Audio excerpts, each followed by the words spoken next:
Hello বন্ধুরা, good evening. সবাই কেমন আছো? আশা করি সবাই খুব ভালো আছো। এটা হচ্ছে গতকালকের ভিডিও, আজকে আপলোড দিচ্ছি। গতকাল বুধবার ছিল, তো আমি একটু ঘরে ঝুল হয়েছিল, তাই কাজকর্ম টুকিটাকি করে নিচ্ছি। এটা হলো বিকেলের ভিডিও। আমি বিকেলের নাগাদই ঝুল টুল ভেঙেছিলাম, কারণ আমার সকালে একদমই সময় হয় না। তো জানোই, তোমার দাদা ভাই 10টার মধ্যে অফিস যাই। এবার রান্নাবান্না করে আমার সকালে এগুলো কাজ করার সুবিধা হয় না, তো যাওয়ার পরেই আমি এই কাজগুলো শুরু করি। ঝুল টুল ভেঙে নিয়ে এদিকে জালনা ফালনা যা ছিল ওগুলো একটু পরিষ্কার করে নিলাম। তো করে নিয়ে ঘর ঝোল ভাঙার পরে জানোই তো কেমন নোংরা হয়, তো পরিষ্কার করে একটু ঘরটা ঝাড় দিয়ে নিচ্ছি। সংসারে প্রচুর টুকিটাকি কাজ থাকে। সবাই অনেকেই বলে যে তোমরা কি করো সংসারে, শুধু কি ভিডিও করে যাও? না গো, সংসারে প্রচুর কাজ থাকে।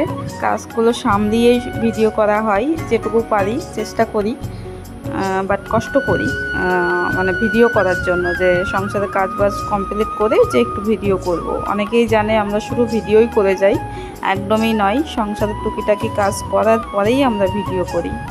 তো চলো এইভাবে ঘরটা পরিষ্কার করে নিয়ে সাথে জামা কাপড়, সকালে আবার কিছু জামা কাপড় ধুয়ে দিয়েছিলাম, ওইগুলো নিয়ে আসলাম। এবার ওইগুলো ভাঁজ করে নিই। একটা দুটো করে সবগুলোই ভাঁজ করে নিলাম, কারণ ওইগুলো নিয়ে আসার পরে সঙ্গে সঙ্গে ভাঁজ না করলে না পরে আর ইচ্ছে করে না, তো সঙ্গে সঙ্গে ভাঁজ করে নিলাম। তো যদি ভিডিওটি ভালো লেগে থাকে অবশ্যই লাইক কমেন্ট একটু করবে, কারণ তোমাদের লাইক কমেন্টে আরও ভিডিও করার ইচ্ছে জাগে, তো অবশ্যই করবে। তো যেগুলো শোকেসের মধ্যে রাখা সেগুলো রেখে দিলাম। এবার যেহেতু ঝুল ভেঙেছি, তো বিছানা চেঞ্জ না করলে গা, এমনিতেই আমার গা চুলকাচ্ছিল, এবার বিছানা না পরিষ্কার করলে গা আরও প্রচণ্ড চুলকাবে। তো বিছানার চাদরটা চেঞ্জ করে দিলাম। তো উঠিয়ে নিয়ে আগে বিছানাটা ভালো করে ঝেড়ে নিয়ে এবার বিছানার চাদরটা পেতে দেবো।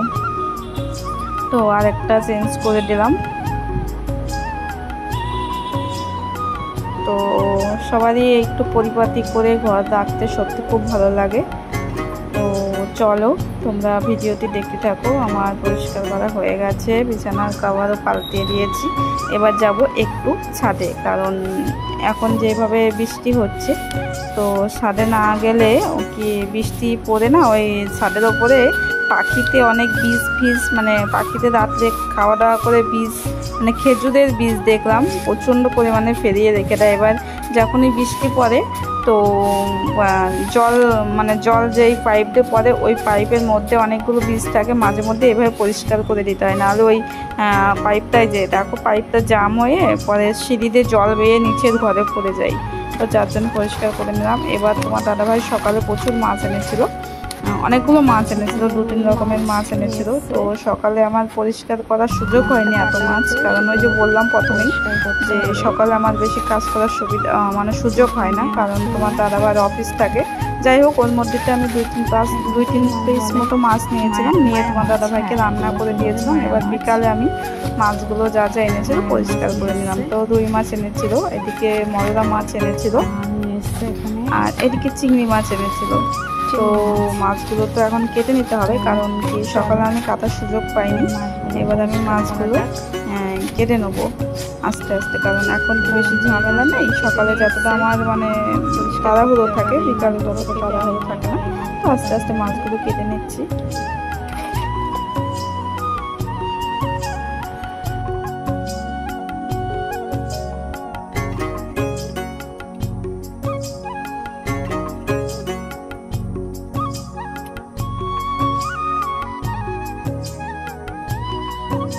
তো মাছগুলো কেটে নেওয়ার পরে হয়ে গেল সন্ধ্যা। এবার দিতে গেলাম সন্ধ্যা।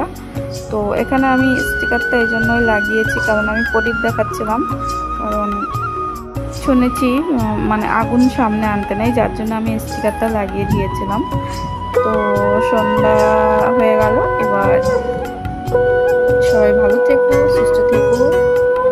তো ভিডিওটি ভালো লাগে থাকে লাইক কমেন্ট অবশ্যই।